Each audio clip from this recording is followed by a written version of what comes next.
a child too weak to work in the fields, a chiefess born into nobility, a sergeant pinned down by enemy fire. These are just a few of the people who shaped our country. William Federer is on a mission to make sure that Americans know their stories and acknowledge the God who answered their prayers. William Federer is a historian and best-selling author. At a time when America needs hope, William and his wife Susie are on a mission to inspire it. In their latest book, Miracles in American History, Gift Edition, the Federers share 50 stories of people facing insurmountable odds who cried out to God and received deliverance.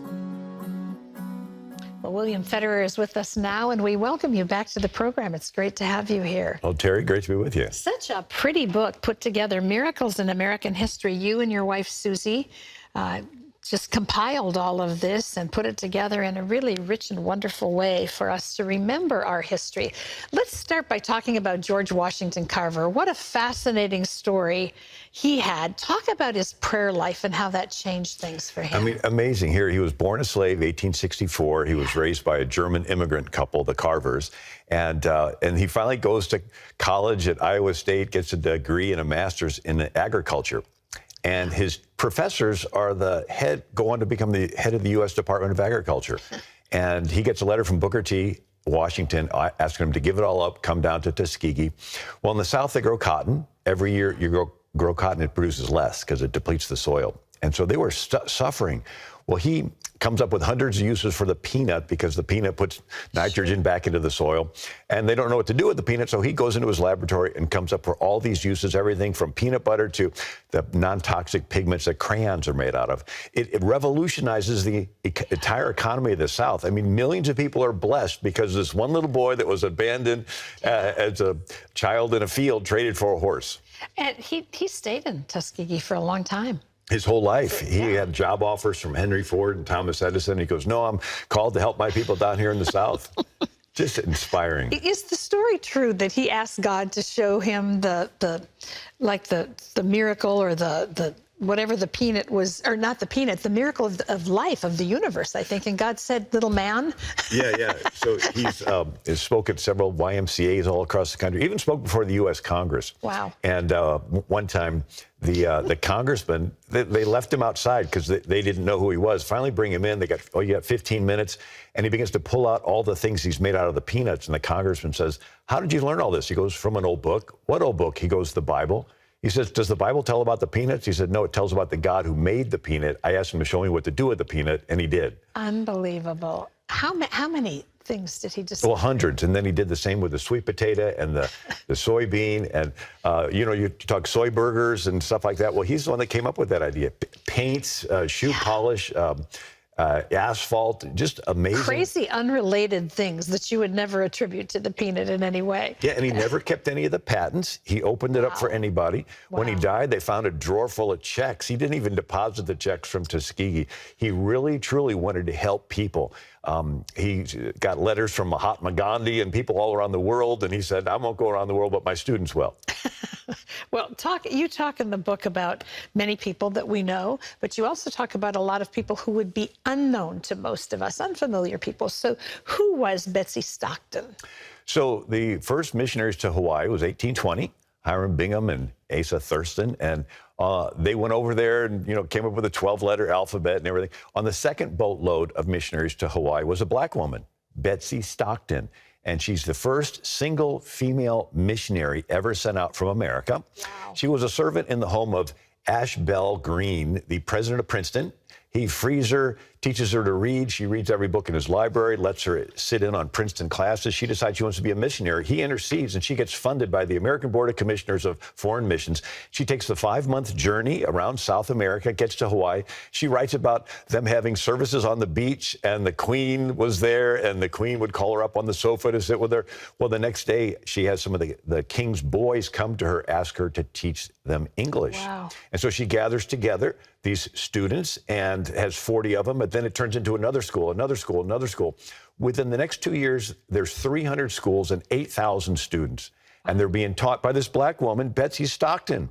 And she comes back and she helps in New England start the first colored Presbyterian church. She goes to Canada and starts a school for Indians. Just an amazing story of a woman, Betsy Stockton, who influenced tens of thousands of people around the world. Why don't we know stories of some of these unnamed people? Well, there is a concept called deconstruction, where you want to separate people from their past, get them into a neutral where they don't remember where they came from, and then brainwash them into a future you have planned for them.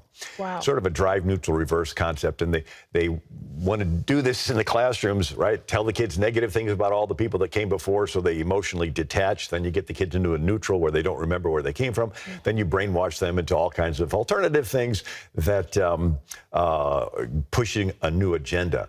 But that's why it's so important to us. God had the Bible, a lot of history in there. And Moses coming out of Egypt, and Joshua and David, and then that book of Acts. And I sort of think of these very famous people as a continuation of the book of Acts. Where do you find information on these people? Because you have to be going back to some kind of original source that most people wouldn't necessarily know to do. Yeah, well, I love the original sources. There's one of Titus Cohen. He's the son-in-law of Hiram Bingham that was the missionary to Hawaii.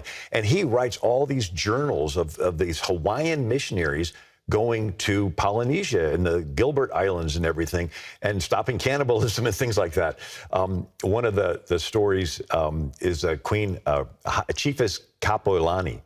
And if I have a moment, I can share her story. Please, yes. So they were afraid of Pele, the volcano god. Yes. And she becomes a Christian, and she decides she wants to break this fear.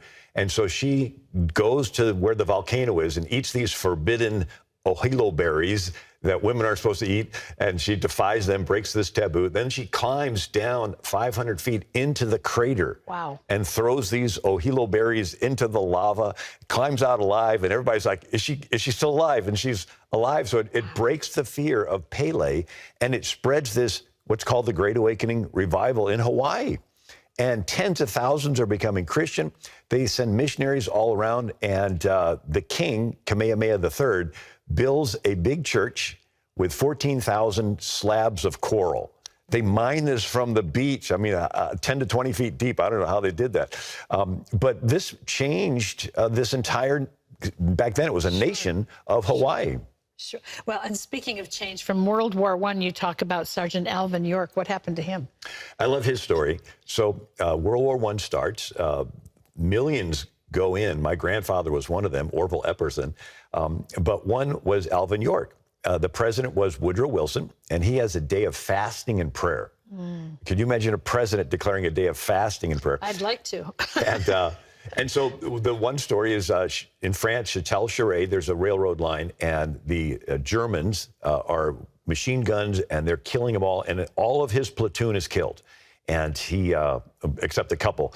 Well, he is a sharpshooter from the Kentucky backwoods, and he's picking off these machine gunners, and they'll lift their head up, and he'll shoot them. He says, I would do turkey calls. The guy would lift his head up, and then he'd shoot him. And then he was charged from behind, 6 guys. And he says, I shoot him the way you shoot turkey, the furthest away one first. And then finally, a little white flag comes up. And 132 Germans surrender. Wow, to this one man. Yeah, and he's marching them down the road with his rifle, and they're not about to run away because they know he can hit them. And he said, some of them officers been saying that me being a mountain boy, done all these things just by instinct. He says, but that can't account for the fact that I came out alive. He says, the hand of God must have been in that fight.